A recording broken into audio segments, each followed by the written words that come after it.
안녕하세요. 리터러시 교육 채널 언어의 정원의 대표 이동규입니다. 자, 오늘은 케인스 경제학에 대한 얘기를 좀 해보겠습니다. 이 선거철만 되면 굉장히 자주 인용되는 경제학자죠. 특히 진보 쪽, 주로 좌파 진영에서 자주 거론하는 거시경제 이론이기도 하고요. 한때 문재인 정부도 그랬고, 지금 이재명 대선 후보도 마찬가지죠. 자신들의 최저임금제와 이 소득주도 성장이, 그리고 또 자신들의 기본소득제와 지역화폐 정책이 이 케인스가 말한 재정정책의 일환이다, 이렇게요. 자, 과연 이들이 말한 정책이 케인스주의에 해당하는 것이냐? 오늘은 이 쟁점에 대해 경제학적으로 해부를 좀 해드리겠습니다.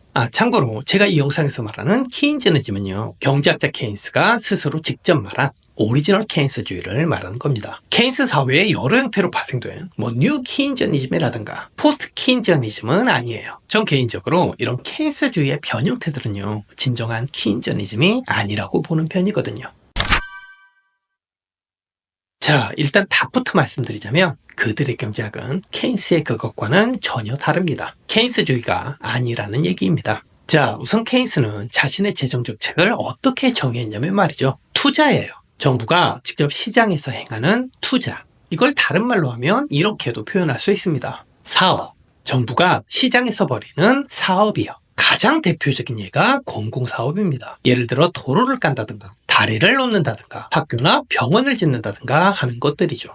또 다른 예로 산업단지 조성, 재개발 프로젝트, 이런 것들도 공공사업의 예시들입니다. 한마디로 국민들에게 직접 돈을 쥐어주는 증여나 기부가 아니라 사회에 유용한 부가가치를 창출할 수 있는 생산수단을 만들고, 동시에 그 생산수단에서 일할 노동자들도 고용하게 만드는 사업, 그게 바로 케인스가 말한 재정정책의 본질입니다. 실제로 루스벨트가 1933년부터 진행한 뉴딜 정책이 이런 식이었죠. 한마디로 케인스의 경제학은요, 친투자적, 친사업적인 정책입니다. 생산수단과 고용을 늘려서 전체적인 GDP를 키우려는 전략이니까요. 이게 케인스가 말한 유효수요론의 핵심 개념이죠. 정부가 사업을 벌여서 고용을 늘리고, 그렇게 고용된 사람들이 돈을 벌고, 그렇게 번 돈으로 사람들이 시장에 돈을 쓰게 하는 것, 이게 유효수요 이론입니다. 정부가 투자를 함으로써 유효한 수요를 창출하자는 뜻이죠. 사람들에게 일단 현금을 줘서 그걸 소비자원으로 쓰게 하는 증여식 복지, 혹은 선심성 기부가 아니라요.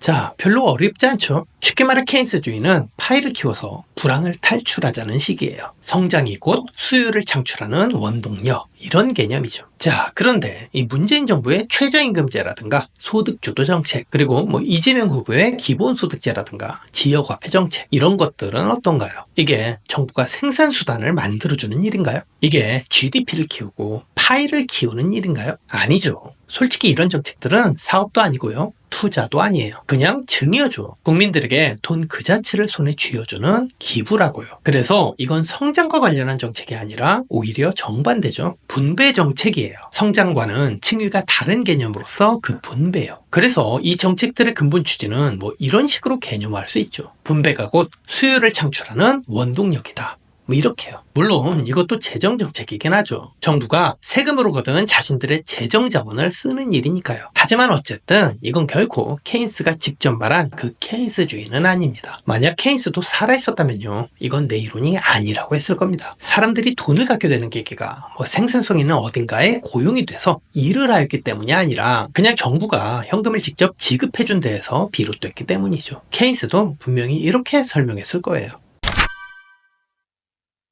자, 어쨌든 결론을 내리자면요, 문재인 정부가 추진했고 또 이재명 후보가 추진하려는 정책들은요, 결코 오리지널 케인스주의라고는 할 수 없다는 겁니다. 세금으로 거둔 정부 재정을 쓴다는 것 외에는 서로 공통점이 없어요. 오히려 상호 반대라고 볼 수 있겠죠. 물론 이 정치인들이 왜 자꾸 케인스로 빙의하고 싶은지는 이해가 돼요. 케인스는 천재였죠. 20세기 초 세계 대공황을 극복하게 해준 영웅이기도 하고요. 또 근대 경제학의 두 분파, 고전파 경제학과 신고전파 경제학의 한계를 깨고 현대 경제학의 포문을 연 시대의 아이콘이기도 했고요. 그래서 좌파든 우파든 케인스의 이 이미지를 차용하고 싶은 거예요. 어차피 사람들은요, 케인스가 누군지 경제학이 뭔지 전혀 모르거든요. 그러니까 대충 케인스 경제학이라고 하면 그런가 보다 하는 거죠. 하지만 적어도 이 영상을 보신 분들은 이제 확실히 아셨을 겁니다. 케인스는 복지주의자가 아니었어요. 엄밀히 말하면 생산주의자 내지는 성장주의자였다고 보는 게 정확하죠.